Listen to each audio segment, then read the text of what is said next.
Download aplikasi Tarbiyah Sunnah di handphone Anda. Tersedia di Google Play dan App Store.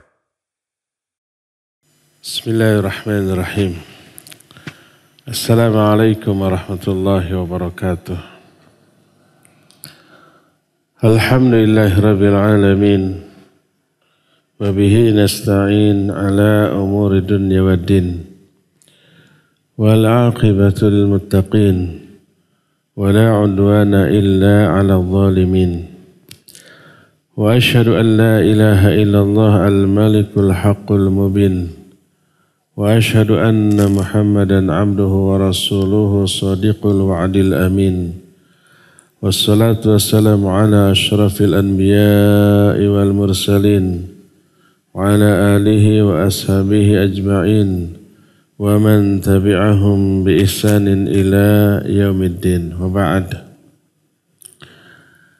Hadirin jamaah Masjid Al-Murabbi Bandung yang Allah muliakan, para pendengar radio Tarbiyah Sunnah Bandung, para pendengar radio lain yang ikut gabung, beberapa pemirsa stasiun TV dan para netizen di mana saja Anda berada. Alhamdulillah kita kembali berjumpa melanjutkan materi tentang kematian. Tema yang kita angkat sekarang adalah sakaratul maut. Apa itu sakaratul maut? Sakaratul maut adalah sakarat yang dialami menjelang kematian. Allah berfirman dalam surah Qaf ayat 19, وَجَاءَتْ سَكْرَةُ الْمَوْتِ بِالْحَقِّ ذَلِكَ مَا كُنْتَ مِنْهُ تَحِيدٌ. Dan datanglah sakaratul maut. Itulah hal yang selalu kalian hindarkan. Apa sakaratul maut? Diterangkan oleh para ulama. Di antaranya Raghib Al-Asbahani dalam kitab Al-Mufradat. Juga ini dikutip oleh Imam Ibnu Hajar Al-Asqalani dalam kitab Fathul Bari Syarah Sahih Bukhari. Sakaratul maut, kata beliau, as-sakar halatun tu'radu bainal mar'i wa aqlih. Wa aktsaru ma tusta'malu fi syarabil muskir wa yutlaqu fil ghadabi wal ishq wal alam wan nu'as wal ghashi an-nasi anil alami wa huwal muradu huna. Sakarat adalah keadaan yang menghalangi antara seseorang dengan akalnya. Akalnya hilang, tidak berfungsi lagi. Umumnya digunakan untuk orang yang akalnya hilang karena pengaruh minuman keras. Ketika diminum, fungsi akalnya hilang. Akhirnya ngomongnya ngaco. Akhirnya perbuatannya juga tidak terkontrol oleh akal. Dan sakarat seperti ini, hilangnya kontrol akal pada tindakan dan ucapan, juga ditujukan kepada orang yang amat sangat marah, amat sangat rindu yang sedang kasmaran, amat sangat sakit, atau amat sangat mengantuk. Ngigo, orang yang ngantuk, ngalindur, ngigo, omongannya di luar kontrol akalnya. Orang yang sedang marah dengan kemarahan yang puncak, tindakan dan ucapannya tidak lagi terkontrol oleh akalnya. Itu juga disebut dengan sebutan sakarat. Dan bisa juga orang yang mengalami sakit yang tak tertahankan. Saking sakitnya, seseorang teriak-teriak, menjerit-jerit, ngomong-ngomong dengan ucapan yang di luar kontrol akalnya. Jadi sakarat bukan hanya teralami oleh orang yang mabuk minuman ataupun narkoba, tapi juga teralami oleh orang yang sangat marah, yang kasmaran, yang juga ngantuk sampai mengigau, juga teralami oleh orang yang amat sangat sakit. Sakaratul maut adalah hilangnya kontrol akal pada diri orang yang akan mati karena dua hal. Hal pertama, mengalami sakit yang luar biasa. Kenapa sakit? Nanti diterangkan. Karena ketika nyawa dicabut, sudah pernah kita jelaskan, ruh kita ini berakar pada setiap titik syaraf. Ada miliaran titik syaraf dalam tubuh manusia. Berakar setiap titik syaraf itu ditancapi oleh ruh kita. Maka kuat tertancap. Ketika itu dicabut, bersamaan dengan tercabutnya nyawa, tercabut atau putus pula sebagian urat dan syaraf pada diri manusia. Menimbulkan sakit yang tidak tertahankan. Itu yang pertama. Secara fisik sakit. Kedua, secara psikis sangat-sangat menegangkan. Sangat-sangat menakutkan. Karena orang yang akan mati mengalami beberapa peristiwa gaib. Yang hanya dirasakan, dilihat, dialami oleh orang yang akan mati. Tapi orang yang ada di sekitarnya yang sehat-sehat saja, yang melayat, nggak melihat, nggak merasakan, tidak mengalami. Peristiwa gaib yang teralami tersebut menimbulkan ketegangan, ketakutan yang tidak terkira. Sehingga kombinasi antara sakit yang tak terkira dan rasa takut serta tegang yang tidak tertahankan mengakibatkan hilangnya kontrol akal pada ucapannya dan tindakannya. Nah, Rasul SAW pun mengalami sakarat yang lebih hebat daripada umumnya orang.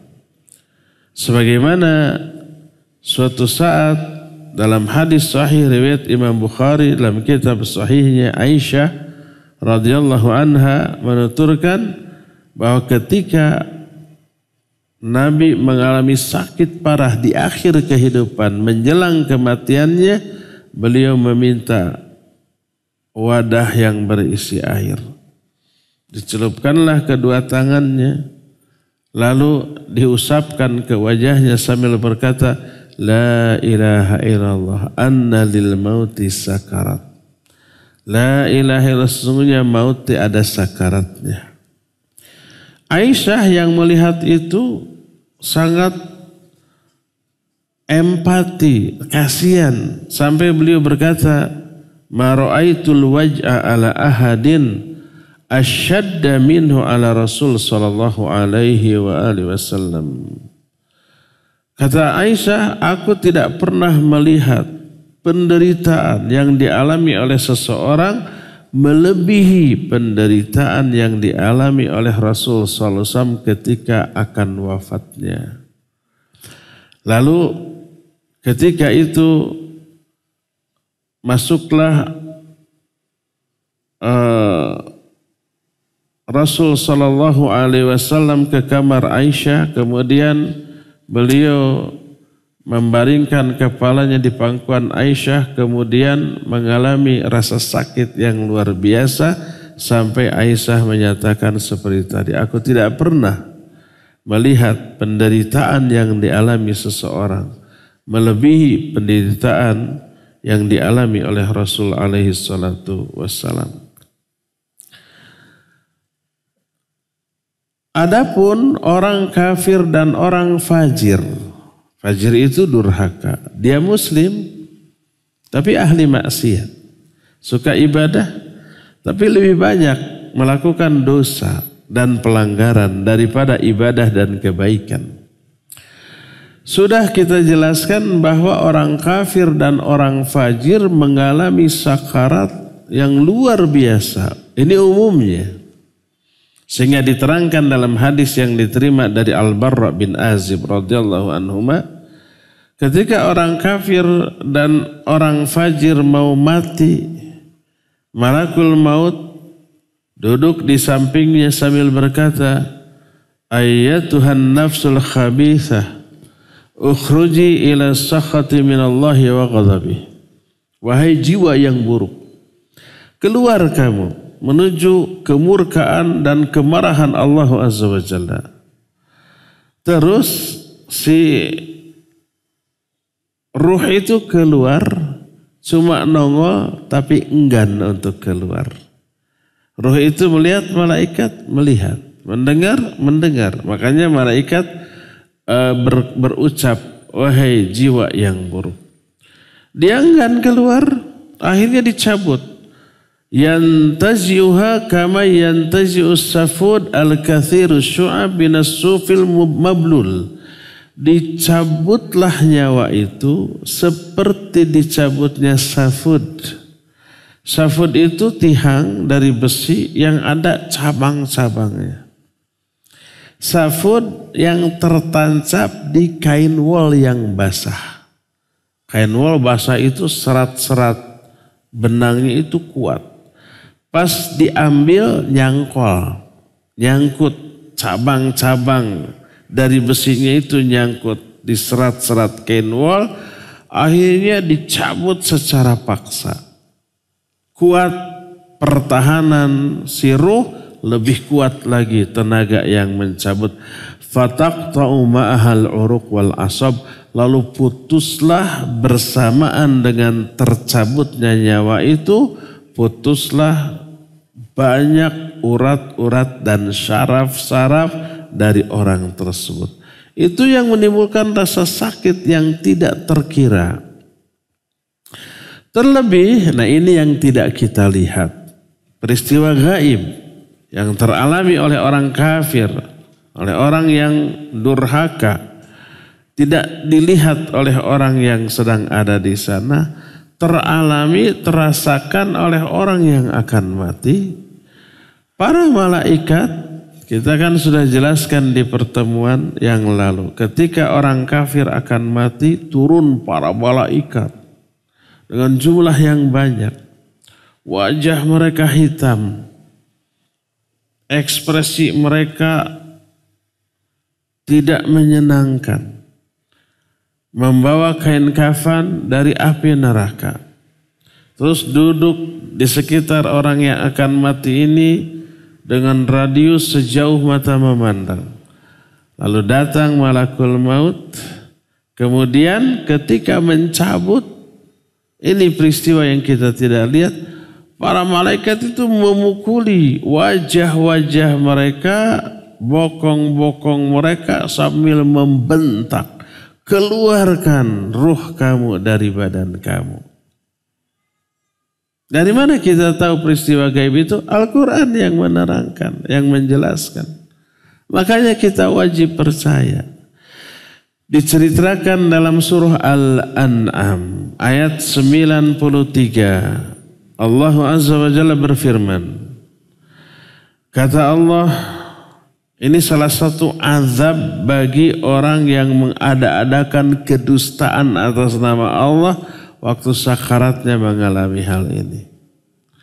Wa man adlamu mimman iftara 'ala Allahi kadhiba aw qala uhiya ilayya wa lam yuha ilayhi syai' wa man qala sa'unzilu mithla ma anzala Allah walau tara idhil zalimuna fi ghamaratil maut wal malaikatu basitu aydihim akhriju anfusakum al-yawma tujzauna adzabal hun bima kuntum taquluna 'ala Allahi ghairal haqq wa kuntum an ayatihi tastakbirun. Siapa yang lebih zalim dibanding orang yang mengada-adakan kedustaan atas nama Allah? Atau orang yang berkata, aku diberi wahyu, padahal enggak diberi wahyu sedikit pun. para nabi palsu, para rasul palsu, ngaku-ngaku nabi, ngaku-ngaku memperoleh wahyu, padahal bohong, tidak. Hanya untuk meraih pengikut, keuntungan dunia. Itu berarti berdusta atas nama Allah.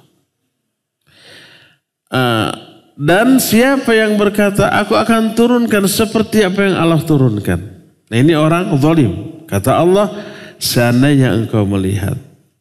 Ketika orang-orang zalim seperti itu berada dalam sakaratul maut. Para malaikat mengulurkan tangan-tangan mereka untuk memukuli mereka. Sambil berkata, keluarkan ruh-ruh kalian. Pada hari ini kalian akan dibalas dengan azab yang menghinakan.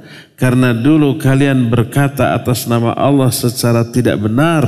Dan kalian takabur dari ayat-ayat Allah subhanahu wa ta'ala. Jadi ternyata apa? Mereka dipukuli. Apa bagian yang dipukuli? Bagian wajahnya, bagian bokongnya. Dipukuli luar biasa. Diterangkan dalam surah Al-Anfal, Allah menyatakan, walau tara idh yatawaffal ladzina kafarul malaikah yadribuna wujuhahum wa adbarahum wa dhuqu adzabal hariq. Seandainya engkau melihat ketika para malaikat mewafatkan orang-orang kafir, mereka memukuli wajah-wajah orang kafir tersebut, bokong-bokongnya juga dipukuli sambil dikatakan, rasakan oleh kamu azab yang membakar ini. Ini peristiwa gaib terjadi. Al-Quran menerangkan, menjelaskan, hanya teralami, terasa, terlihat, terdengar oleh orang yang akan mati.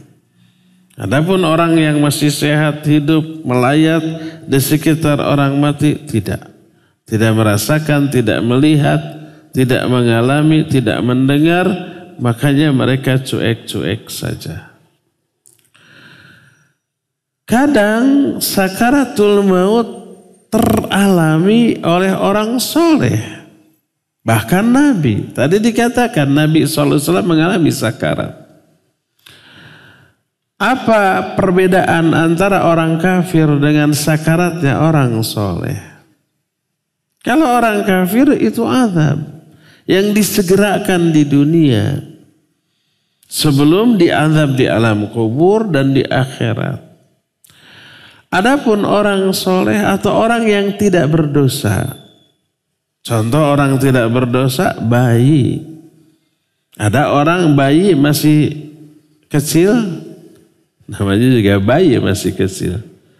Sebelum matinya mengalami sakarat, mengalami rasa sakit, ada. Sampai kalau saya bukan kata orang, melihat langsung bayi yang akan mati menahan sakit sampai tiba bergeg, tiba perket gitu. Kelihatan beberapa detik sambil ekspresi wajahnya seperti menahan sakit. Terus diam lagi, nahan nafas, mungkin sakitnya reda, hilang. Tak berapa lama begitu lagi. Persis seperti seorang ibu yang baru melahirkan saat kontraksi ya. Ketika kontraksi beberapa detik itu kan tipe perekatnya luar biasa kan. Sambil nahan nafas, setelah reda narik nafas. Tak berapa lama teralami lagi. Seperti itu. Itu si bayi sampai mati. Karena dia tidak punya dosa. Ada lagi yang tidak punya dosa. Nabi SAW mengalami sakaratul maut yang luar biasa. Ada lagi orang soleh seperti yang teralami oleh seorang sahabat namanya Amr bin As radhiyallahu anhu. Diceritakan oleh anaknya yaitu Abdullah bin Amr bin As. Ketika Amr bin As mau mati, sang anak bertanya, ya abata, innaka lataqul ya laitani alqi rajulan aqilan labiban inda nuzul maut hatta yasifa li ma yajid wa anta dzalikar rajul fasifli. Ketika Amr bin As sedang diambang kematian, anaknya berkata, wahai bapakku, dulu waktu engkau sehat, engkau pernah berkata, aku sangat ingin menjumpai seorang lelaki yang berakal, cerdas, mengalami sakaratul maut. Aku bertanya apa yang dia rasakan. Lalu dia menerangkan penderitaan yang dialaminya. Dulu waktu masih sehat, Amr bin As pernah ngomong begitu. Nah Bapak, engkau orang yang seperti itu. Amr bin As orangnya cerdas. Mengalami sakaratul maut. Terangkan apa yang engkau rasakan sekarang. Kebanyakan orang fokus kepada rasa sakitnya, gak bisa menjelaskan secara lisan. Berkata Amr bin As, ya bunaya, wallahi ka'anna jambayya fi takht wa ka'anni atanafas fi samin ibrah wa ka'anna ghasna syauq yuzdabu min qadami ila hamati. Wahai anakku, demi Allah, seolah-olah aku sedang berbaring di atas tumpukan ribuan paku yang tajam. Dan ketika aku nafas seolah-olah aku menarik ribuan jarum yang beracun. Dan seolah-olah ada beberapa duri yang tercabut dari mulai kakiku sampai ubun-ubunku. Bayangkan, rasa sakit yang dialaminya itu seperti itu. Sampai beliau wafat. Jadi orang soleh pun mengalami, bahkan kadang-kadang lebih dahsyat daripada orang kafir atau orang durhaka. Apa hikmahnya? Hikmahnya Allah ingin membersihkan terlebih dahulu dari dosa-dosa orang itu sebelum kematiannya. Kalau kita melihat orang yang kita cintai sebelum matinya sakit parah gitu kan, kita kasihan tidak? Kasihan. Bisa stres tidak? Stres. Kita gelisah. Bagaimana mengantisipasi rasa stres karena kasihan tersebut agar kita tenang kembali? Agar kita tidak stres, tidak depresi. Coba pandang dengan kacamata ukhrawi, jangan duniawi. Kalau duniawi, iya kasihan. Kita melihat anak kita sakit aja, aduh, anaknya anteng tapi panas, kitanya nangis, ya enggak? Anak kita umpama di rumah sakit, di selang, di apa namanya? Di infus, kayaknya tidak bebas, nangis. Kitanya sebagai orang tua lebih parah tangisannya, ya enggak? Karena kita memandang kasus itu secara duniawi. Orang tua sebelum meninggalnya sakit parah yang luar biasa, kita enggak tega sampai nangis-nangis. Sampai stres, sampai macam-macam. Apa yang harus kita lakukan? Coba pandang dengan sudut pandang ukhrawi. Yakini bahwa sakit yang diderita oleh orang tersebut menguntungkan dia secara ukhrawi. Dari segi apa? Itu sedang dicuci, sedang dibersihkan dosa-dosanya, sedang dihapus kesalahan-kesalahannya sebelum kematiannya. Allah ingin orang ini menghadap Allah dalam keadaan bebas, bersih dari dosa, dari noda. Sehingga menghadap Allah dalam keadaan sudah bersih, tinggal tersisa pahala. Pahala dari apa? Salah satunya pahala dari kesabaran ketika menahan penderitaan itu. Allah berfirman, innama yuwaffas sabiruna ajrahum bighairi hisab. Allah akan memberikan pahala kepada orang yang sabar tanpa dihitung-hitung, digelontorkan dengan jumlah yang sangat banyak. Nah, jadi itu bagus untuk dia. Bagus. Akhirnya setelah sekian lama menderita, lebih lama penderitaannya, lebih hebat penderitaannya, lebih banyak dosa yang terhapus, kesalahan yang diampuni oleh Allah. Pas mati menghadap Allah sudah bersih. Meyakini hal itu kita tenang, Adam ini baik untuk dia. Walaupun menyakitkan, oke, sementara. Lebih baik kan ada peribahasa bersakit-sakit dahulu, bersenang-senang kemudian. Bersakit-sakit ketika hidup, tapi senang setelah kematian. Kan lebih baik begitu. Maka meyakini penderitaan yang sedang dialaminya itu menguntungkan, kita tidak akan lagi stres. Kita hanya akan mensupport doa, ya Allah kuatkan, tabahkan, sabarkan, wafatkan dalam keadaan husnul khatimah. Kan begitu tuh.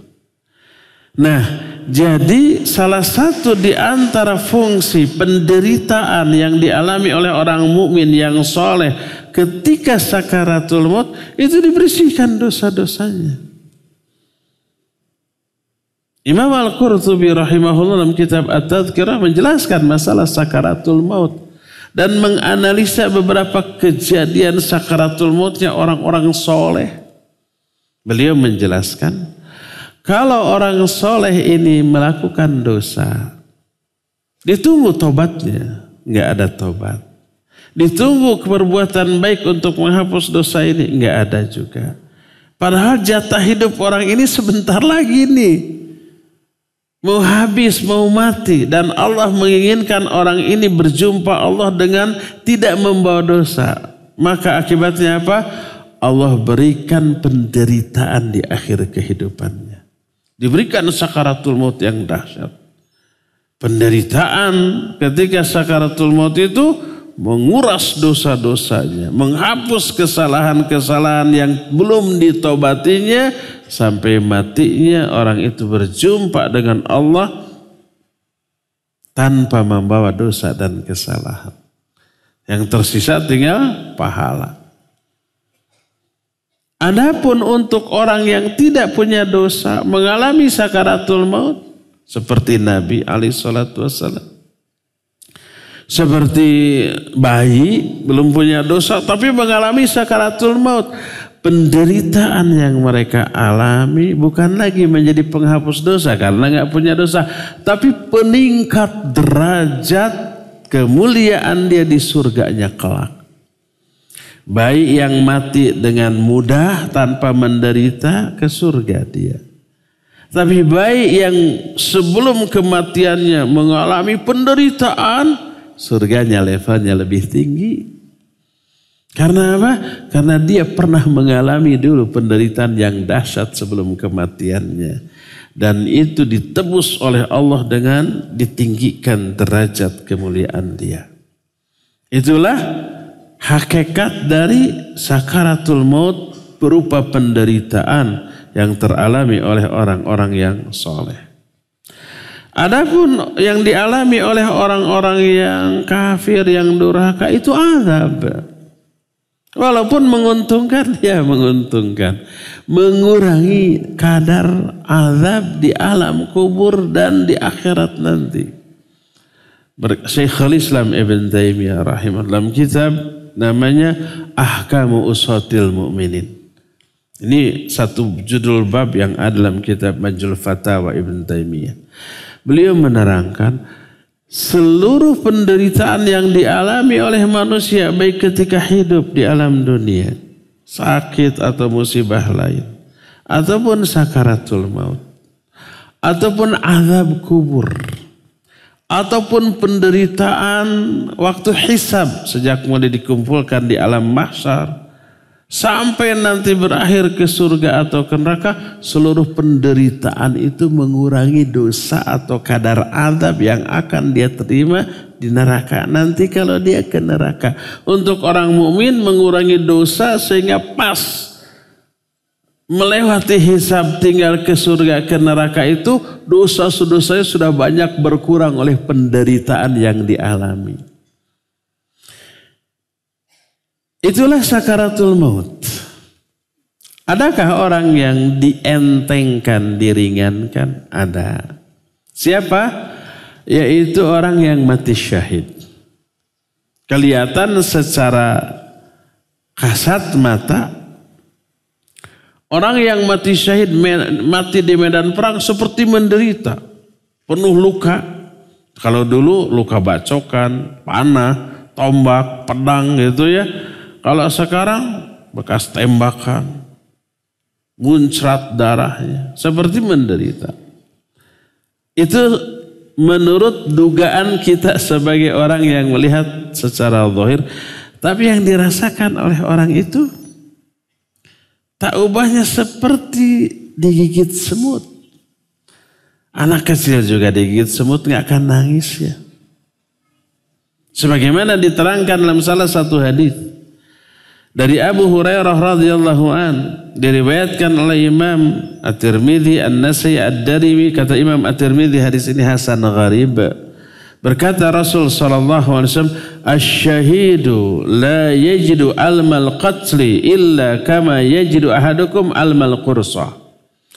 Seorang yang mati syahid tidaklah dia merasakan luka pembunuhan yang dia alami ketika perang, kecuali tak ubahnya sebagaimana salah seorang di antara kalian merasakan gigitan seekor semut. Seperti itu. Bahkan melihat pengorbanan dari jihad hanya sedikit, yaitu seperti digigit semut ketika matinya. Tapi balasannya luar biasa. Maka Nabi SAW menyatakan setiap orang yang masuk surga, sudah masuk surga, nggak mau keluar, nggak mau hidup lagi ke alam dunia, sudah nikmat enak di surga, kecuali orang yang mati syahid. Setelah dimasukkan ke dalam surga, dia ingin hidup lagi ke dunia, ingin jihad lagi, mati syahid lagi, ke surga lagi. Ingin dihidupkan lagi ke dunia, ingin jihad lagi, ingin terbunuh lagi. Begitu terus tuh. Jadi ketagihan, kecanduan, ingin berjihad dan mengalami kematian di medan perang sebagai syuhada. Ini sesuatu yang luar biasa ya. Itulah penjelasan tentang sakaratul maut. Itu yang pertama. Misteri pertama.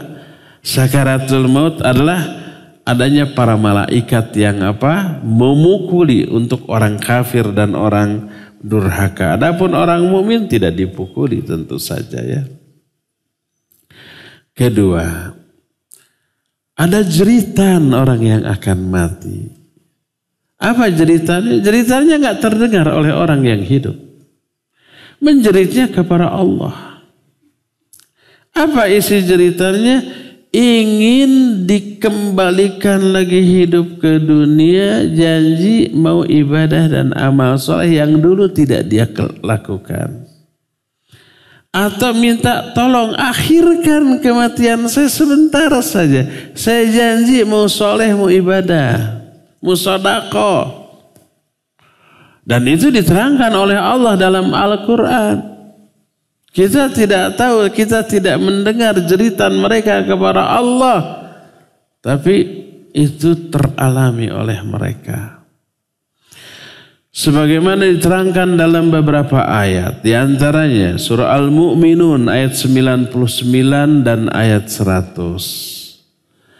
Allah berfirman, "Hatta idza jaa ahadahumul maut. Qala rabbirji'un la'alli a'malu salihan fima taraktu. Kalla innaha kalimatun huwa qailuha. Wa min waraihim barzakhun ila yaumi yub'atsun." Kata Allah, sehingga apabila datang kematian kepada salah seorang di antara mereka, orang kafir atau orang durhaka, mereka menjerit, "Rabbirji'un, ya Allah kembalikan aku ke alam dunia. La'alli a'malu solihan fima taraktu, aku janji akan beramal soleh yang dulu aku tinggalkan." Dulu waktu hidup cuek dia. Gak mau ibadah, gak mau amal soleh, pas mau mati, mau dicabut nyawanya menjadi ya Allah kembalikan aku ke alam dunia. Aku janji mau beramal soleh yang dulu gak aku lakukan. Dijawab oleh Allah, kalla, gak bisa. Innaha kalimatun huwa qailuha. Ini hanya satu kalimat yang dia katakan, wa min waraihim barzakhun ila yaumi yub'atsun, dan di belakang mereka seusai kematian mereka ada alam barzakh, alam kubur, sampai mereka dibangkitkan nanti pada hari kiamat. Ini jeritan mereka yang Allah jelaskan di dalam Al-Quran. Juga diterangkan oleh Allah Azza wa Jalla dalam surah Al-Munafiqun. Ini nasib orang munafik dan yang sejenisnya. Allah menyatakan wa anfiqu mimma razaqnakum min qabli ayyati ahadakumul maut fayaqula rabbi law akhartani ila ajalin qarib fa'as-saddaqa wa akum minas salihin. Berinfaklah kalian dari sebagian rizki yang kami berikan kepada kalian. Gak seluruh rizki, hanya sedikit. Sebelum datang satu hari. Hari di saat akan kematian. Sebelum datang kematian kepada salah seorang di antara kalian. Lalu orang yang akan mati ini berkata, laula akhartani ila ajalin qarib. Ya Allah, kenapa engkau tidak pundurkan kematianku sebentar saja? Fa'as-saddaqu, aku janji akan sodakoh. Waktu hidup mah diajak sodakoh, diajak infak, diajak zakat, diajak tutulung kanu butuh, tatalang kanu susah, meremaweh kapapada manusia, cuek, ya enggak? Nah pas mau mati, ya Allah pundurkan kematianku sebentar, aku akan sodakoh. Belum sempat sodakoh tuh, uang banyak, numpuk, liur, duit loba, pangabutuh, infak henteu, kan gitunya. Ada orang yang kayak begitu? Ada banyak. Gak banyak, tapi lumayan ada lah.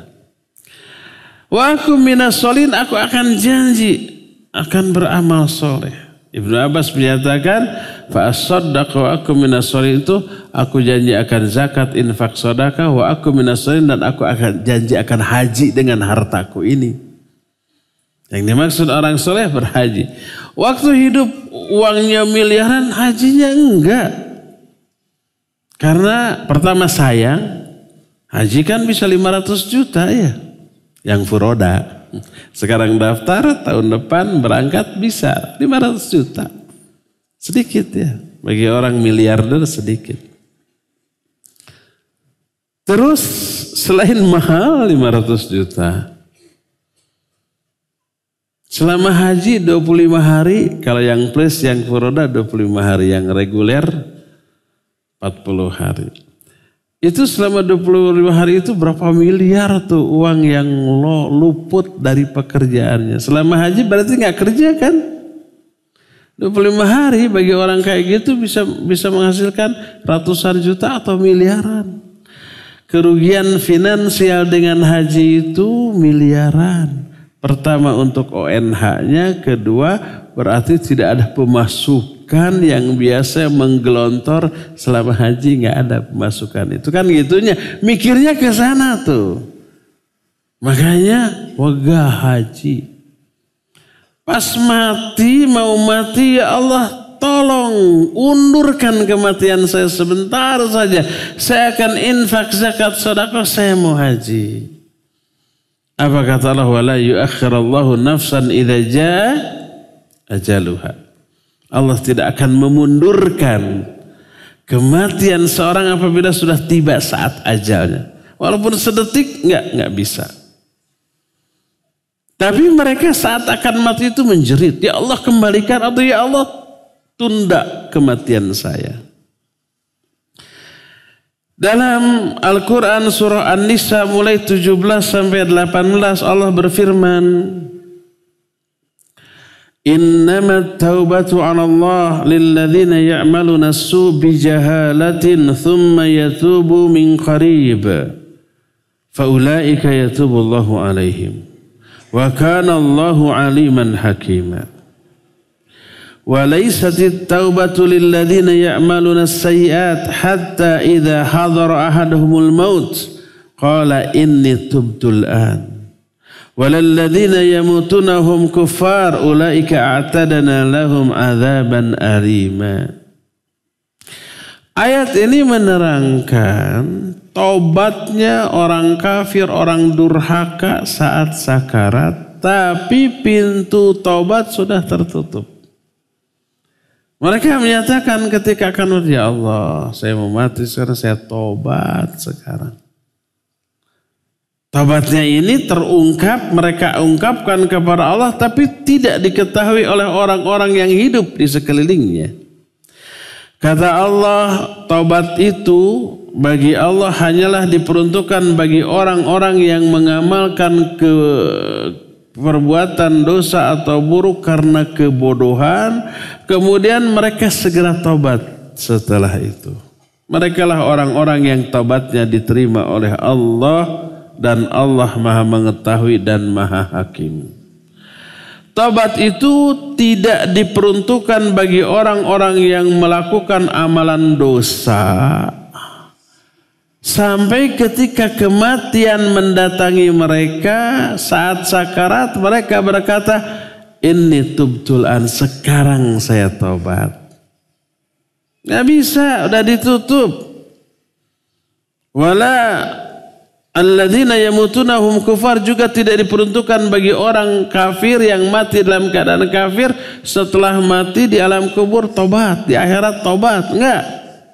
Ulaika a'tadna lahum adzaban alim. Mereka lah orang-orang yang kami siapkan bagi mereka azab yang sangat pedih. Jadi pintu tobat selalu terbuka sampai sakarat. Begitu sakarat tobat enggak. Sudah ditutup. Allah Rasul sallallahu alaihi wasallam bersabda dalam hadis yang sahih riwayat Imam At-Tirmidzi, "Innallaha yaqbalu taubatal 'abdi ma lam yugharghir."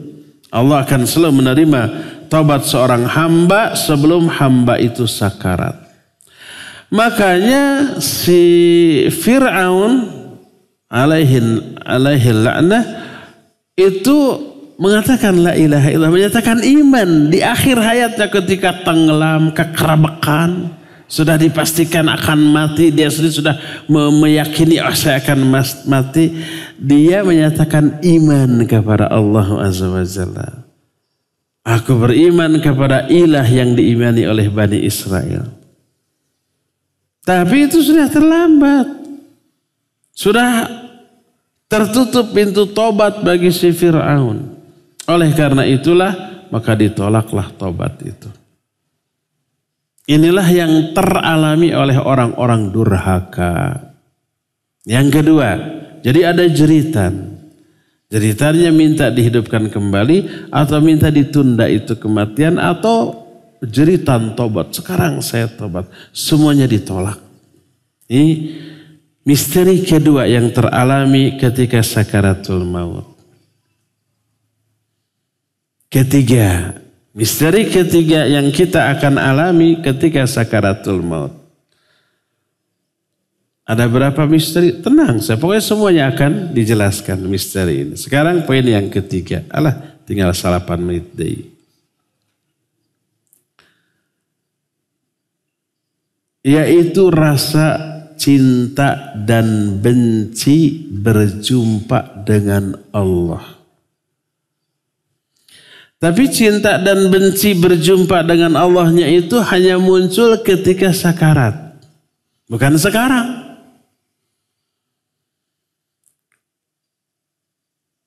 Adapun orang-orang yang beriman, pada waktu sakarat, dia pasti berjumpa dengan Allah setelah kematiannya. Maka setelah tahu apa yang akan dia alami, muncul rasa cinta yang besar, ingin segera berjumpa dengan Allah. Adapun orang kafir atau fajir, orang durhaka, ketika diberitahu apa yang akan dia alami nanti setelah kematiannya, wah bahaya, penderitaan, azab dan siksa. Maka pertemuan dengan Allah itu sesuatu yang paling dia benci. Muncul kebencian, gak mau berjumpa dengan Allah. Dan itu terasa di saat kematian, di saat sakaratul maut.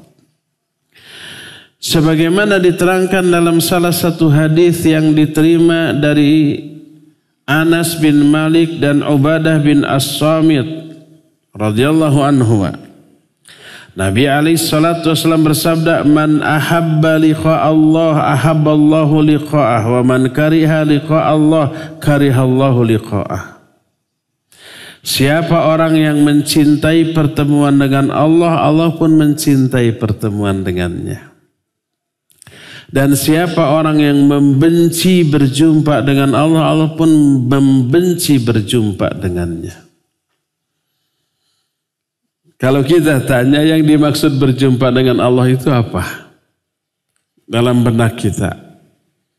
Kematian kan? Itu juga yang muncul dalam pikiran Aisyah radhiyallahu anha. Tapi ternyata salah. Aisyah itu kurang apa? Cerdasnya luar biasa. Kata Imam Az-Zuhri rahimahullah, seandainya ilmu Aisyah ditimbang dibandingkan dengan ilmu gabungan seluruh ilmu para wanita di dunia, ilmu wanita di dunia yang lain itu digabungkan jadi satu, dibandingkan dengan ilmu Aisyah, niscaya ilmu Aisyah tetap lebih unggul, lebih afdal. Kecerdasannya luar biasa. Hafal Quran jelas. Bisa bahasa Arab, jago, dan memang orang Arab. Hatinya bersih, sebaik-baik wanita. Wanita yang paling dicintai oleh Rasulullah SAW. Seorang sahabat bertanya, "Man ahabun nasi ilaik?" Siapa manusia yang paling engkau cintai? Dijawab Aisyah. "Wa minar rijal?" Dan dari kalangan laki-laki siapa? Abuha, bapaknya. Siapa bapaknya? Abu Bakar As-Siddiq radhiyallahu anhu. Beliau akan tetap menjadi istri Nabi dunia sampai akhirat. Akan menjadi istri Nabi sampai di surga nanti. Karena keutamaan beliau. Sehebat itu beliau. Tapi ketika mencoba memahami ayat atau hadis dengan ro'yunya, salah. Karena beliau memahami ayat dengan ro'yunya. Ketika ayat Allah menyatakan walladzina yu'tuna ma atau wa qulubuhum wajilah. Orang-orang yang sudah mengamalkan amal yang sudah mereka lakukan tapi hati mereka takut. Oleh Aisyah difahami, oh takutnya mungkin karena dosa. Amal tersebut amal perbuatan buruk. Ada peribahasa berani karena benar, takut karena salah. Jadi orang-orang yang sudah beramal hatinya takut, pasti amal buruk. Kata Aisyah, wahai Rasulullah, apakah mereka itu orang yang mencuri, berzina, minum khamr sehingga takut? Bukan, kata Nabi SAW. Tapi mereka sudah beramal, ibadah, sholat, saum, baca Quran, zikir, tapi hati mereka takut amal-amalnya itu ditolak. Tuh. Termasuk dalam memahami hadis ini. Aisyah bertanya, "Ya Rasulullah, akarahiyatul maut wa kulluna nakrahul maut." Wahai Rasulullah, apakah yang dimaksud membenci berjumpa dengan Allah itu membenci kematian? Padahal kita semua benci kematian. Kata Aisyah, kita semua benci kematian. Gak mau kita mati. Sesengsara, semiskin-miskin, semenderita-menderita orang hidup di dunia, disuruh mati mada gak maunya. Ada orang yang sengsara, sakit-sakitan, miskin. Ditanya, "Ibu mau mati aja ya?" Enggak, masih betah. Gak mau mati mah. Semua kita benci kematian. Padahal hadis, siapa yang membenci berjumpa dengan Allah, Allah benci berjumpa dengan dia. Apakah yang dimaksud membenci kematian? Apa kata Rasul SAW? Laisal amru kama tadhunnin. Oh, masalah ini tidaklah seperti yang kamu duga, hai Aisyah. Walakinnal mu'mina idza hadarahul maut busyira biridwani minallahi wa karamati falaysa syai'un ahabba ilaihi mimma amamah fa ahabba liqa Allah wa haballahu liqa'ah. Bukan begitu hai Aisyah, tapi orang mukmin ketika diambang kematian, didatangi oleh kematian, dia didatangi malaikat, diberikan kabar gembira tentang surga, tentang ampunan Allah, tentang kemuliaan Allah. Pernah dengar ayat? Innal ladzina qalu rabbuna Allah tsumma istaqamu tatanazzalu alaihimul malaikah alla takhafu wa la tahzanu wa abshiru bil jannati allati kuntum tu'adun. Nahnu awliya'ukum fil hayati dunya fil akhirah.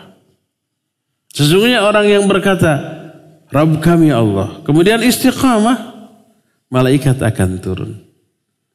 Kapan malaikat turun? Salah satu momen, ini bukan satu-satunya momen. Salah satu momennya adalah ketika sakarat.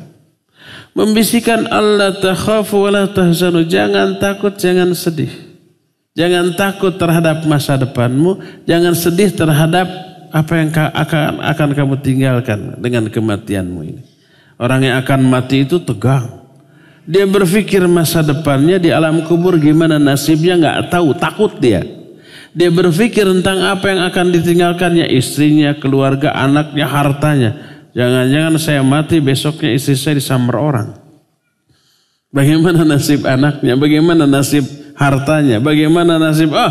Kan begitu ya. Datang malaikat. Allah takhafu. Jangan kamu takut tentang masa depanmu di alam kubur.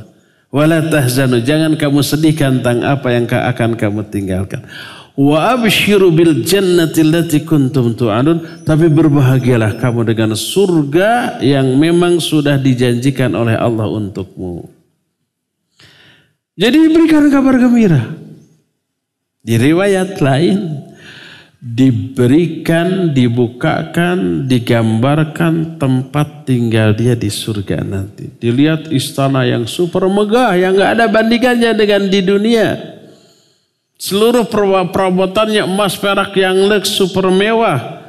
Ada istrinya, calon istrinya bidadari surga, ada wildan, ada makanan. Wah, pokoknya menggiurkan. Itu akan dialami ketika nanti berjumpa dengan Allah Azza wa Jalla. Itu tergambar, terbayang, terberitahukan ketika sakaratul maut.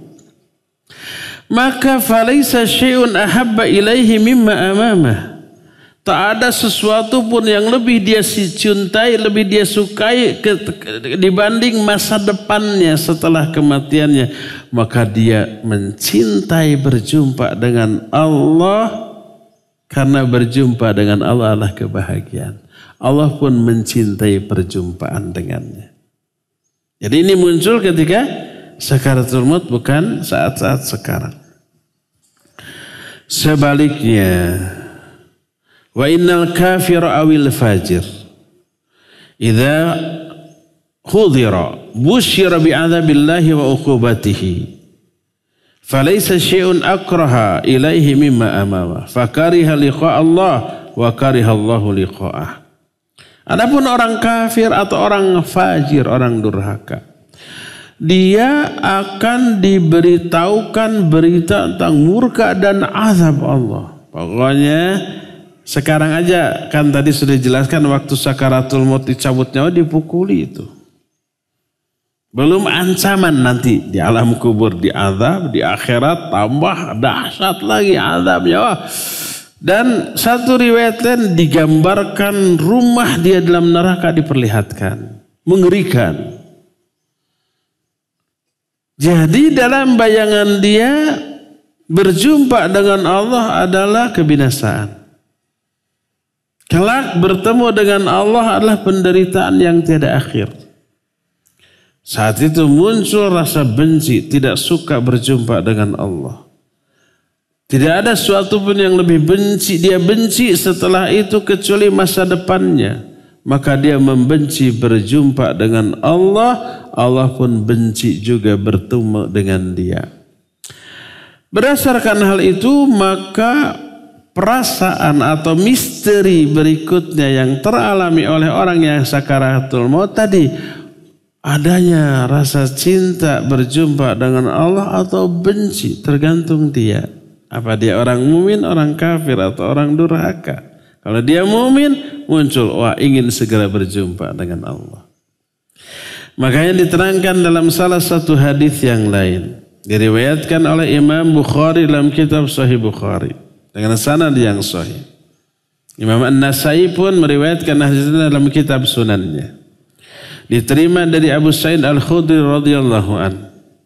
Berkata Rasul sallallahu alaihi wa alihi wasallam, "Idza wudi'atil jinazatu fahtamalaha ar-rijal ala a'naqihim. Fa in kanat salihatan qalat qaddimuni qaddimuni.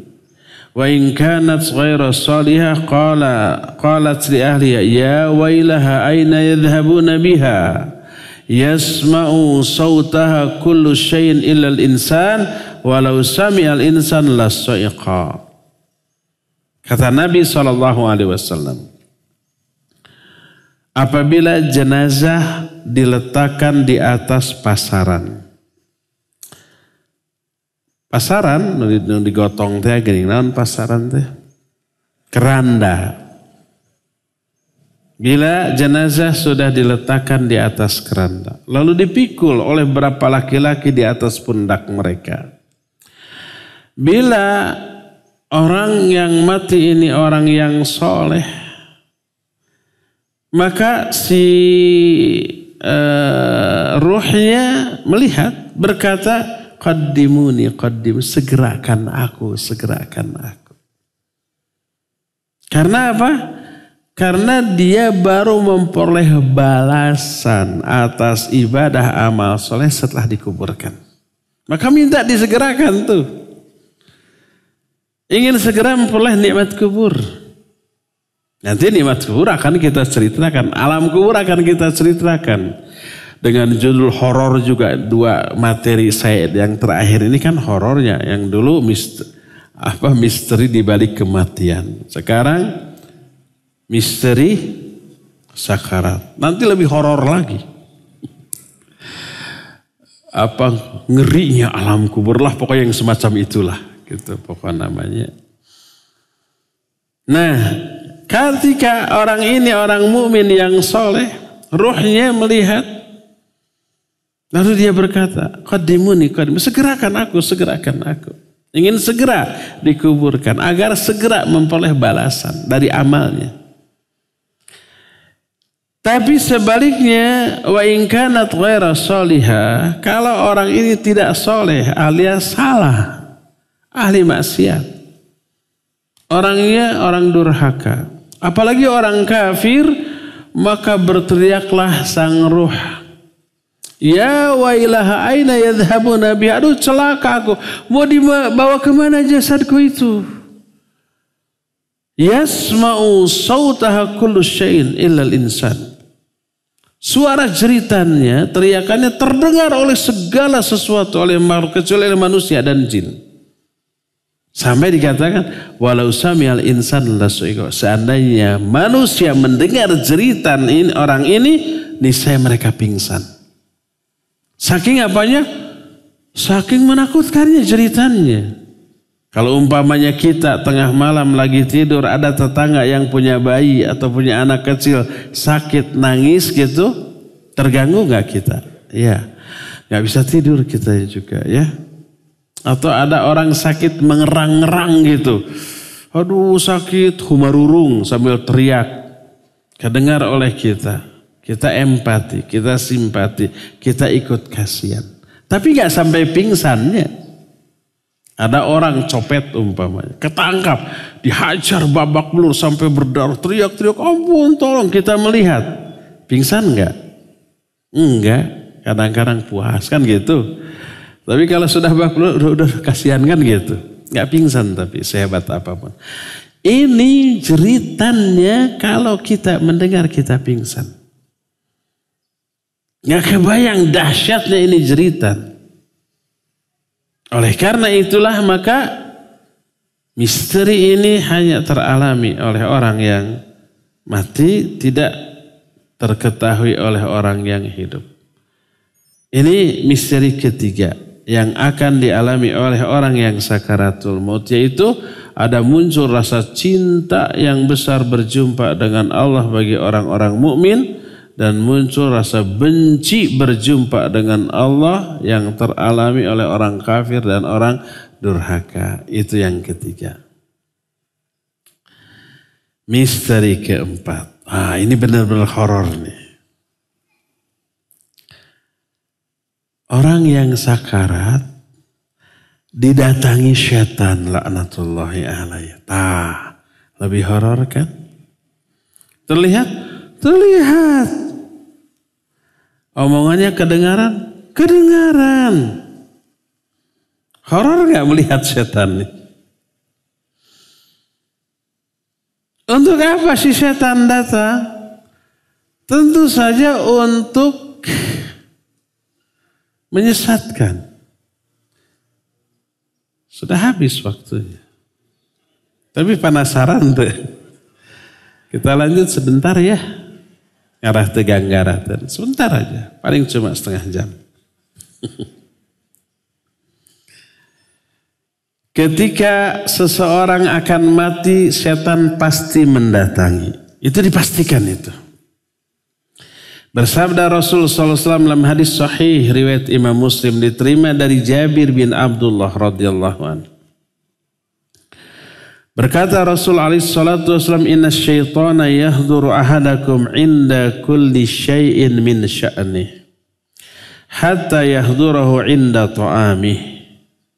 فإذا سقطت من أحدكم اللقمة فليمط ما كان بها من أذى ثم ليأكلها ولا يدعها للشيطان فإذا فرغ فليلئق أصابعه فإنه لا يدري في أي طعامه تكون البركة. Sesungguhnya syaitan selalu mendatangi kalian dalam setiap keadaan. Ketika sholat, setan datang untuk menggoda. Jangan husnudon. Oh, setan datang waktu saya sholat. Kayaknya mau ikut berjamaah. Bukan. Ketika sholat berjamaah, rapat. Jangan sampai setan nyelip gitu. Setan datang. Jangan dipahami. Biarkan renggang. Supaya setan ikut sholat. Keliru, setan datang bukan ikut sholat. Tapi mengganggu sholat. Sampai setan pun datang kepada kamu ketika kamu makan. Supaya makannya jadi dosa. Minimal tidak jadi ibadah. Minimal mubah. Maksimalnya supaya dosa. Makan itu hukum asalnya mubah. Mau makan tidak berpahala, tidak dosa. Tidak makan juga tidak berpahala, tidak dosa. Itu mubah. Tapi amalan mubah bisa berubah menjadi ibadah atau maksiat. Tergantung dua. Pertama niat, kedua adab. Kalau niatnya bagus, kenapa kamu makan? Supaya sehat, supaya kuat untuk menunjang ibadah. Kalau sehat, kuat, kualitas ibadah tertunjang. Mau saum Senin Kamis kuat lagi sehat. Mau bangun jam 3 malam tahajud 1 jam, 1,5 jam sampai 2 jam sehat kuat. Kalau sakit-sakitan kan gak kuat ya. Mau baca Al-Quran sejam 2 jam odoj kuat. Kalau sakit-sakitan baru selembar aja udah ngantuk. Jadi saya harus sehat. Makanya makannya seharus bergizi ya. Harus banyak umpamanya. Niatnya begitu. Kedua, terapkan adab. Adab sunnah. Bismillah dulu, pakai tangan kanan, ambil dari yang paling dekat gitu ya. Dan setelah makan, hamdalah, berdoa. Siapa yang sudah makan lalu berdoa, alhamdulillahilladzi at'amani hadza wa razaqanihi min ghairi haulin minni wala quwwah, orang itu akan diampuni dosanya. Setelah makan diampuni dosa, berarti ibadah. Kalau niatnya baik, adab sunnah juga diterapkan. Dapat pahala menerapkan adab sunnah ketika makan. Bisa menjadi maksiat kalau niatnya jelek. Kenapa kau makannya banyak? Biar larinya kenceng kalau dikejar orang. Mau nyopet gitu ya. Kalau dikejar orang bisa kenceng larinya. Kalau dipukul bisa kuat. Makanya saya makannya harus banyak. Tuh niatnya gitu tuh. Terus menerapkan adab syaitoniyah. Pakai tangan kiri belawak gitu ya. Atau dua-duanya. Kalau orang-orang kafir kan makanannya steak ya. Bukan sendok tapi pisau dan garpu. Pisau di tangan kanan. Kececet. Kan gitu ya. Kececet. Kita suka makan steak. Mungkin sekali-sekali setahun sekali. Kumaha tuh. Ya gak apa pakai cecetnya di kiri. Pas mau amnya pindah ke tangan kanan. Bala-bala cengek. Hati-hati tah. Osok gitu. Ada di sini. Ini. Dua-dua sunnah Nabi, sunnah setan dihijikan. Jangan. Dulu ya.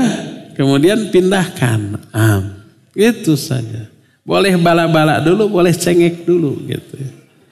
Sebab ada, saya lihat ada orang makan cengek, pas ini mau belewek jatuh, tinggal sehat, pindahkan, itu teknis saja. Tidak basmalah dulu, basmalah wajib, nggak basmalah ketika makan dosa.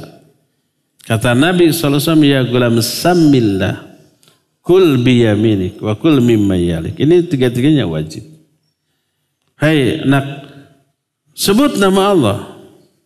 Makan dengan tangan kananmu. Makanannya kalau enggak bismillah dosa. Kalau enggak tangan kanan, nah itu dengan tangan kiri dosa. Sunnah syaitannya. La ta'kul la tashrabu bishimal. Fa inna syaitan yashrabu bishimal. Jangan kau makan atau minum tangan kiri. Karena syaitan minum makan pakai tangan kiri. Itu sunnah syaitaniyah. Dosa. Terus tidak berdoa. Jadi makan yang hukum asalnya mubah berubah jadi dosa. Untuk itu syaitan datang. Ketika makan untuk menggoda. Maka apabila salah satu makananmu terjatuh, ambil, buang kotorannya, makan. Jangan dibiarkan untuk syaitan. Gak perlu bilang belum 5 menit. Walaupun sudah 5 menit, ambil saja. Ya apa-apa ya. Terus bersihkan, makan. Dan fa'idha faragha, apabila selesai makan, jilati jari-jarinya. Ya jorok. Kenapa jorok? Ini tangan kita, bukan tangan orang lain. Tangan orang lain mana cing? Baru itu mah. Ini tangan kita, makanan dari kita juga. Ya, karena dia, kenapa harus dijilat? Karena dia tidak tahu di makanan mana Allah menyimpan barokahnya. Siapa tahu di sini rametek langsung diguyur air, palid, kebuang barokahnya. Makanya dijilati. Kalau memang makanannya makanan jenis yang nempel di sini, ya. Kalau yang tidak nempel mah ya nggak perlu dijilati. Ketika hadis ini sahih riwayat Imam Bukhari, riwayat Imam Muslim dalam kitab Sahih Muslim. Berkata para ulama di antara Imam Al-Qurtubi dalam kitab At-Tadhkirah. Di halaman 33 dari kitab ini beliau berkata, wa qad dzakara ulama'una anna asy-syaitana ya'til insan fi tilkal lahadhat al-haraja fi surati abihi aw ummihi aw ghairihim mimman huwa syafiqun alaihi nasihun lahu wa yad'uhu ila ittiba'il yahudiyyah aw nasariyah aw ghariha. Berkata para ulama kami, kata Imam Al-Qurtubi, setan datang kepada manusia ketika akan mati. Dalam bentuk bapaknya atau ibunya yang sudah mati atau gurunya atau siapapun yang ucapannya didengar.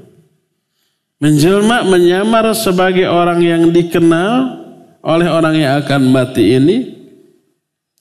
lalu mengajak kepada agama Yahudi atau Nasrani.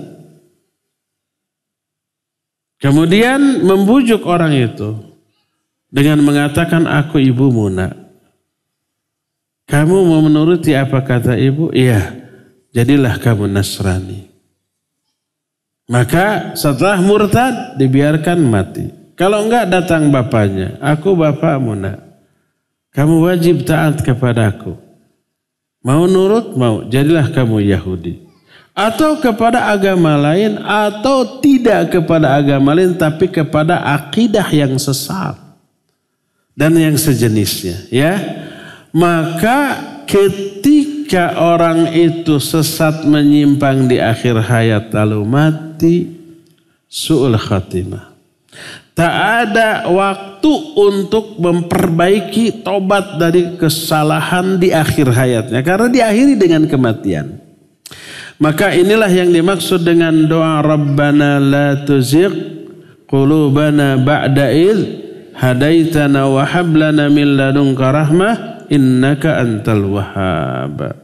Ya Allah, janganlah engkau sesatkan hati-hati kami setelah engkau memberi hidayah kepada kami dan berikan kepada kami rahmat dari sisimu. Sungguhnya engkau maha pemberi. Jangankan orang biasa, ulama sekali berimam Ahmad didatangi setan. Sebagaimana penjelasan anaknya namanya Abdullah bin Ahmad bin Hambal.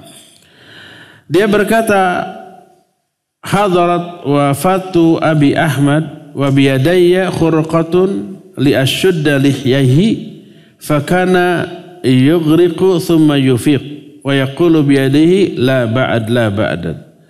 Fa'ala hadha mirara faqultu lahu ya abati ayyu shay'in yabdu mink. Ketika bapakku diambang kematian, di tanganku ada selembar kain yang aku pakai untuk mengusap jenggotnya. Imam Ahmad berjenggot. Beliau pingsan sadar. Ketika sadar beliau berkata, enggak mau. Maka ketika sudah tenang, ini berkali-kali aku bertanya, wahai bapakku, apa yang kau alami? Sampai mengatakan enggak mau. Maka beliau berkata, inna syaitan qa'imun bihidai adin ala anamilih yaqulu ya Ahmad mut Yahudiyan faqul la ba'd. Kata Imam Ahmad, sesungguhnya syaitan datang. Dia berdiri di arah kakiku, menggigit jari-jari kakiku sampai sakit. Lalu berkata, hei Ahmad, mati kamu sebagai Yahudi. Aku bilang, enggak mau. Walaupun digigit lagi sampai sakit. Dipaksa tuh. Itulah yang teralami oleh Imam Ahmad. Dan ini kisah diceritakan oleh Imam Al-Qurtubi dalam kitab At-Tadhkirah. Bahkan Imam Al-Qurtubi memiliki seorang guru ulama besar. Namanya Abul Abbas Ahmad bin Amr Al-Qurtubi. Al-Qurtubi itu nisbat kepada nama tempat. Bahasa kita sekarang Cordoba. Bahasa Arabnya Qurtubi. Ketika kata beliau, hadarat akha syekhina Abu Ja'far Ahmad bin Muhammad Al-Qurtubi bil Qurtubah wa qad ikhtadara. Ketika Syekh Abu Ja'far Ahmad bin Muhammad sakarat, ditalqin. Qul la ilaha illallah. Katakan olehmu la ilaha illallah. Dia menolak, tidak mau. Ini ulama besar yang soleh. Ditalqin untuk mengatakan la ilaha illallah, tidak mau. Sampai pingsan. Setelah beliau sadar, kami ceritakan kepada beliau. Kenapa disuruh mengatakan la ilaha di akhir hayat? Itu tidak mau. Apa jawab beliau? Atani syaitonan an yamini wa an shimali. Yaqulu ahaduhuma mut yahudiyan fa innahu khairul adyan. Wal akhar yaqul mut nasraniyan fa innahu khairul adyan. Fa kuntu aqulu lahuma la. Tadi datang setan kepadaku dua, di kanan dan di kiriku. Yang di kanan berkata, matilah kamu sebagai Yahudi karena Yahudi itu sebaik-baik agama. Aku bilang nggak mau. Yang kiri berkata, matilah kamu sebagai Nasrani karena dia sebaik-baik agama. Aku juga menjawab nggak mau. Ternyata ucapan nggak maunya itu apa? Menolak ajakan setan. Mungkin talqin orang yang masih hidup itu tidak terdengar oleh dia. Karena lebih dominan bisikan si setan. Terlihat oleh orang yang akan mati. Tapi tidak terlihat oleh orang yang hidup di sekelilingnya. Ya, ini kisah juga diceritakan oleh Imam Al-Qurtubi. Berkata Syekhul Islam Ibn Taimiyah ketika mengomentari kisah-kisah ini, kata beliau, "Walakinna hadza laisa laziman likulli ahad." Ini tidak selalu teralami oleh setiap orang. Tapi bal minan nas man tu'radu alaihi al-adyan qabla mautihi. Wa minhum man la tu'radu alaih. Di antara mereka ada di saat kematiannya disodori agama lain oleh setan. Ada juga yang tidak disodori agama lain tapi disesatkan pemikirannya. Jadilah kamu Islam jamaah. Jadilah kamu Syiah. Syiah itu sebaik-baik agama, sepinter-pinter orang. Pokoknya diajak kepada pemikiran-pemikiran yang sesat. Lalu beliau berkata, "Anna syaitan ahrasu ma yakunu ala ighwa'il insan waqta mautihi li'annahu waqtul hajah." Sesungguhnya setan paling bersungguh-sungguh menyesatkan manusia di akhir hayatnya. Karena itu waktu yang sangat krusial. Ketika disesatkan langsung mati su'ul khatimah. Dan ini yang harus kita wanti-wanti karena Rasul SAW pernah bersabda, "Innal amda la ya'malu bi amali ahli jannah hatta la yakuna bainahu wa bainaha illa dhira' fayasbiqu alaihi al-kitab fayamalu bi amali ahli nar fayadkhuluha." Ada orang beramal amalan ahli surga, kerjanya ibadah, amal soleh, terus begitu. Sampai nggak ada lagi jarak antara orang itu dengan surga kecuali sehasta, tinggal selangkah lagi ke surga. Tapi ketetapan Allah mendahului. Dia berhenti dari ibadah, belot melakukan dosa dan maksiat, mati dalam keadaan demikian dan masuk neraka. Su'ul khatimah. Ini akibat apa? Salah satunya tentu saja godaan setan laknatullahi alaihi. Berkata Rasul sallallahu alaihi wasallam, "Anna syaitana asyaddu ma yakunu ala ibn Adam hinal maut. Yaqulu li'awanihi dunakum hadha. Fa innahu in fatakum lan tadfaru bihi abada." Sesungguhnya setan paling bersungguh-sungguh menyesatkan manusia ketika akan mati. Lalu dia berkata, setan itu kepada anak buahnya, "Sungguh-sungguhlah kamu menyesatkan dia. Kalau kamu luput, nggak bisa menyesatkannya, kamu rugi selama-lamanya." Itu support di setan kepada anak buahnya. Ya, jadi misteri ketiga, keempat yang teralami oleh orang yang akan sakaratul maut adalah didatangi siapa? Didatangi setan laknatullahi alaih. Ya, hati-hati, wanti-wanti jangan sampai ini terjadi sehingga su'ul khatimah waliyadzubillah. Ya, timbul pertanyaan, bagaimana caranya agar kita terhindar dari su'ul khatimah? Mati kita bahkan sebaliknya apa? Husnul khatimah. Nah, materinya kita akan lanjut bulan depan. Pertemuan yang akan datang ya. Sekarang sudah habis seluruh waktu yang kita miliki kecuali 5 menit untuk saya jawab. Kajian kita di pagi hari cukup sampai di sini dan kita masuki sesi tanya jawab. Wa sallallahu ala nabiyina Muhammadin wa ala alihi wa ashabihi wasallam. Pertanyaan pertama, apakah orang yang sudah mati dia menyadari bahwa dirinya sudah mati? Iya, menyadari karena pindah alam. Sudah mati ya, oh saya ini sudah mati. Sok aja nanti lihat.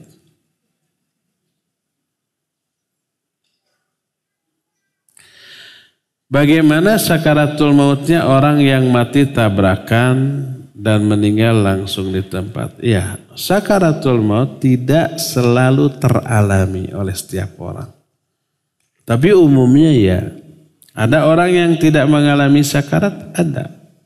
Termasuk orang kafir yang tidak menderita, tidak sakarat, ada. Matinya tenang, enteng, ada. Ya. Kenapa? Itu balasan bagi kebaikan orang kafir di dunia. Sehingga setelah mati orang kafir tidak membawa kebaikan yang harus dibalas oleh Allah di akhirat. Kebaikan orang kafir Allah balas di dunia dengan dunia. Dikasih harta, jabatan, pangkat, popularitas, kesenangan di dunia.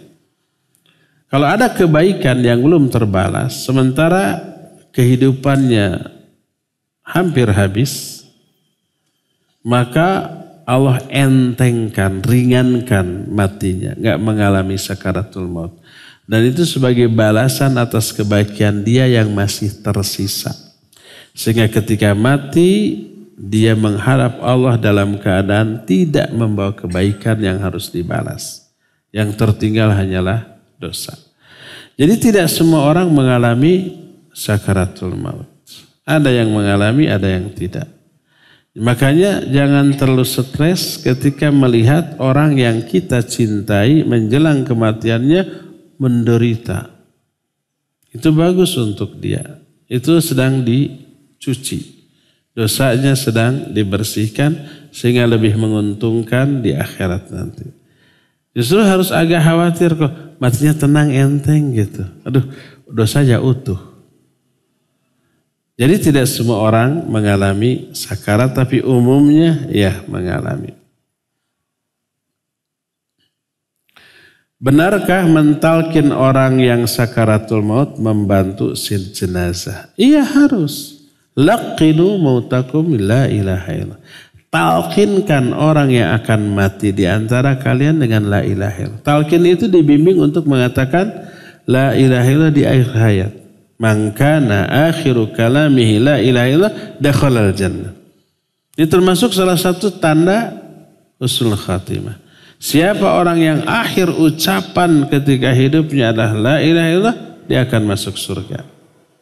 Jadi kalau sudah ditalkin la ilaha illallah, dia mengatakan la ilaha illallah, ditompokkan dah kana cepil, ditompokkan dah apa, ditompokkan ke telinganya. La ilaha illallah. Kalau sudah mengatakan la ilaha illallah, sudah biarkan. Jangan diajak ngobrol lagi. Biar itu menjadi kalimat terakhir. Jangan sampai la ilaha alhamdulillah. Sekarang gimana rasanya? Atau akhir dari ucapannya yang lain-lain lagi ya.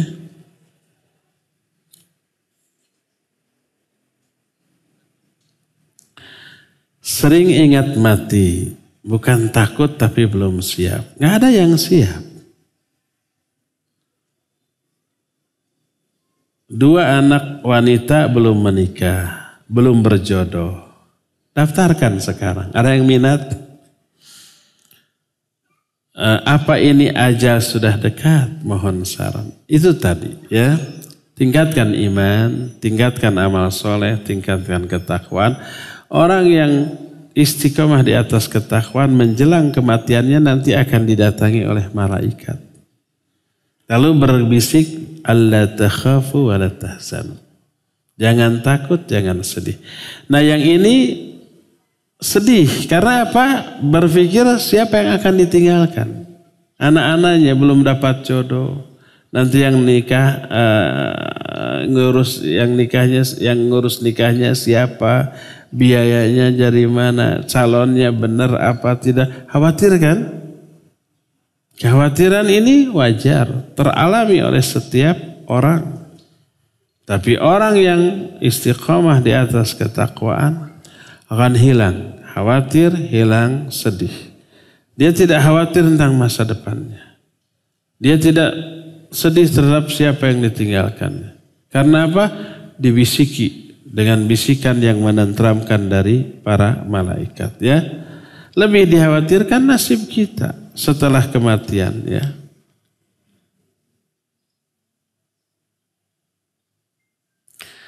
Bolehkah kita berdoa agar dimatikan dengan husnul khotimah bersama suami, mati bersama-sama, sehidup semati ya. Jadi kalau umpah kita lebih dahulu nggak ridho, pasti suami kawin lagi kan gitu ya. Ya Allah wafatkan kami bersama-sama ketika lagi naik mobil bersama, jeger tabrak mati dua-duanya. Gak kasihan ke anak-anak apa? Orang tuanya mati sekaligus dua-duanya. Egois ini. Mending mati satu-satu. Ibunya mati dulu gitu ya. Masih ada ayah. Dapat ibu baru. Kan anak-anak senang. Daripada mati bareng-bareng lebih stres anak-anaknya ya. Mati husnul khotimahnya iya doa. Tapi mati bareng-bareng ya Allah wafatkan kami bersama-sama biar suami saya tidak nikah lagi. Jangan.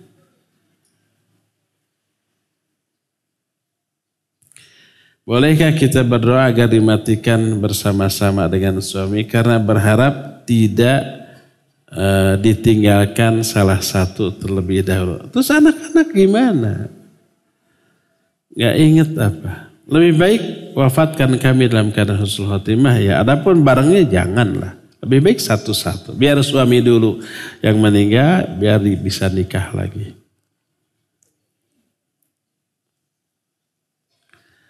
Bagaimana ada orang sakit masuk ICU. Tiba-tiba dia mengalami koma. Terus meninggal. Itu kapan mengalami sakaratul mautnya? Iya, seperti yang saya tadi bilang, tidak semua orang mengalami sakaratul maut. Tapi umumnya mengalami. Tapi tidak semua orang ya. Ada yang mengalami, ada yang tidak.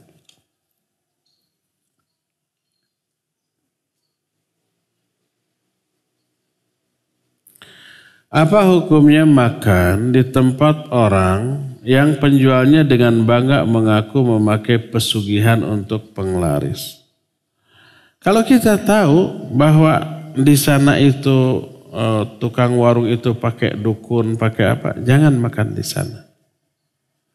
Pertama takzir. Takzir itu memberi sanksi kepada kedurhakaan dia ya. Yang kedua mematahkan mitos efek positif dari perdukunan biar nggak laku tuh. Nggak laku itu salah satunya karena kamu kedukun loh. Kita nggak mau makan. Umumkan restoran ini pakai pesugihan, jangan makan di sana, foto celek. Jangan kita bisa diadukan ke polisi. Bisa ya. Pokoknya usahakan jangan sampai memberikan dukungan sekecil apapun kepada perbuatan syirik seperti itu ya.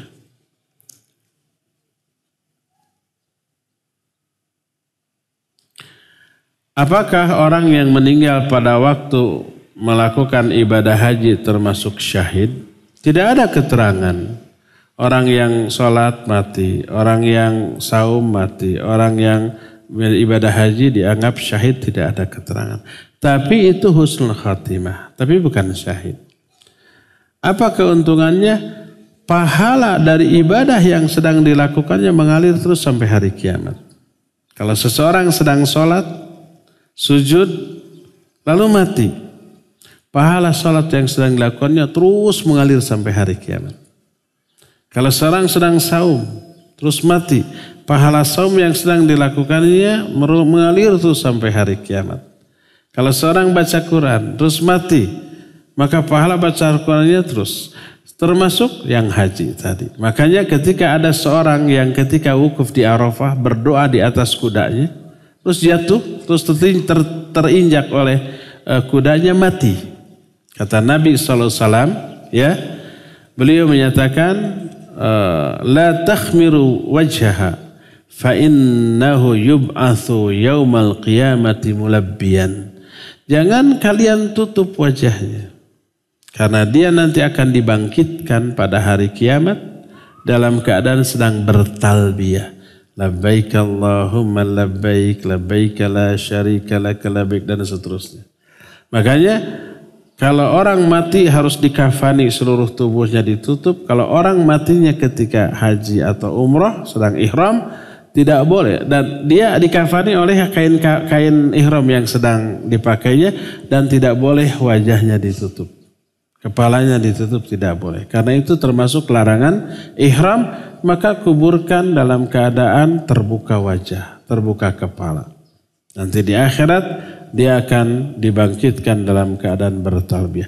Tidak mati syahid, tapi itu husnul khatimah. Yang ada keterangan mati syahid itu yang sedang berperang di jalan Allah, mati karena reruntuhan, mati karena terbakar, karena tenggelam, karena sakit perut seperti itu, karena kena wabah, ya itu ada keterangan syahid. Adapun orang yang mati dalam keadaan sedang melakukan haji, sholat atau saum tidak dikatakan syahid, tapi itu husnul khatimah. Apa boleh pergi haji tanpa mahram? Qadarullah, suami sudah meninggal, nikah lagi, nanti berangkat sama suami baru, silakan. Kan masih lama hajinya, ya. Sudah daftar, cari siapa duda yang mau haji sendiri. Bareng nikah lagi nanti. Duren. Duda keren. Anggaplah sampai saatnya belum dapat, tapi usahakan nikah lagi. Tapi usia saya sudah tua, udah 70 tahun, cari yang 80 tahun. Atau yang seusia, ya, jangan nyari berondong. Tapi gini, kalau ditakdirkan sampai saatnya pergi belum dapat mahram, kalau nggak ada suami, anaknya, adiknya, cucunya, kalau dia sudah nenek-nenek, yang laki-laki, ya, kalau ditakdirkan tidak ada yang mendampingi, kalau hajinya ini haji yang pertama kali bagi dia, berarti wajib, silakan tanpa mahram. Mayoritas ulama membolehkan. Kalau hajinya haji wajib. Tapi kalau hajinya yang sunnah, artinya dia yang kedua kali. Yang wajibnya yang pertama sudah dulu. Ini tinggal yang kedua, berarti sunnah untuk dia. Tidak boleh berangkat haji atau umrah tanpa mahram. Wajib dengan mahram. Terakhir ya. Kalau dosa-dosa seorang hamba sudah diampuni oleh Allah dan mendapatkan rahmat, apa pada sakaratul maut masih tetap merasakan sakit yang sangat sakit? Itu Nabi SAW. Dosanya sudah diampuni semua. Liyaghfira lakallahu ma taqaddama min dzambika wa ma ta'akhkhar. Dosa Nabi SAW yang dulu, yang akan datang, semuanya sudah diampuni. Tapi beliau ketika sakaratul maut, ya, mengalami penderitaan yang hebat, 2 kali lipat dari penderitaan umumnya orang. Apa fungsinya? Fungsinya kalau orang itu sudah tidak punya dosa tadi, lebih ditingkatkan derajat kemuliaan. Tapi sekali lagi ini tidak selalu setiap orang mengalami sakaratul maut. Yang soleh ada nggak sakaratul mautnya enak? Ada.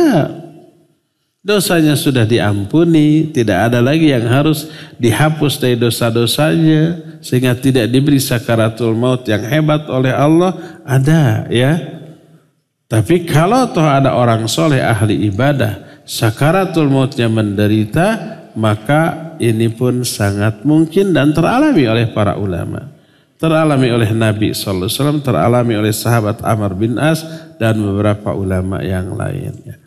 Cukup ya sampai di sini. Insyaallah kita jumpa kembali di pertemuan yang akan datang. Subhanakallahumma bihamdik asyhadu an la ilaha illa anta astaghfiruka wa atubu ilaik. Walhamdulillahirabbil alamin. Wassalamualaikum warahmatullahi wabarakatuh.